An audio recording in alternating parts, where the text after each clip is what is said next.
Avant l'arrivée des Européens,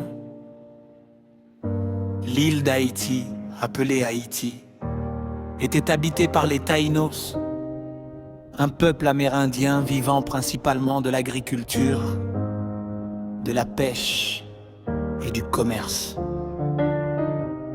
La colonisation européenne, en 1432, Christophe Colomb arrive sur l'île lors de son premier voyage. L'île devient une colonie espagnole appelée Hispaniola au XVIe siècle.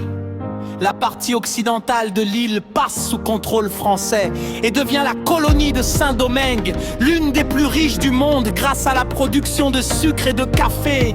Cette richesse reposait malheureusement sur l'esclavage de centaines de milliers d'Africains. La révolution haïtienne, les 709 R. En 1781, les esclaves se révoltent contre le système colonial.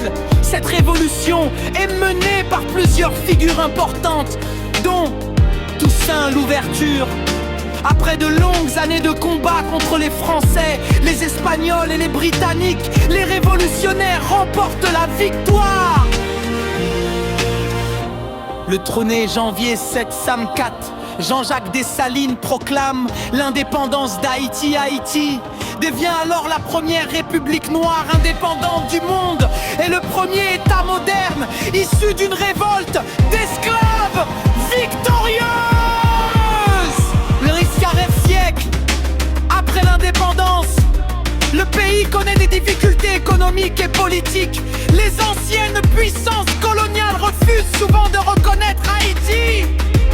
En 18e siècle, la France impose une lourde indemnité financière à Haïti en échange de sa reconnaissance officielle, ce qui affaiblit durablement l'économie du pays. Le 19e siècle, Haïti traverse de nombreuses crises politiques. Entre 1915 et 1937, le pays est occupé par les États-Unis. Plus tard, les dictatures de François Duvalier, puis de Jean-Claude Duvalier marquent profondément la vie politique haïtienne.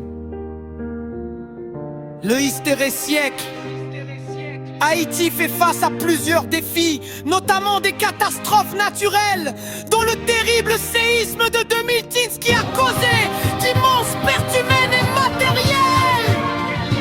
Aujourd'hui, le pays continue de chercher la stabilité politique et le développement économique, tout en conservant une culture riche, marquée par la langue créole, la musique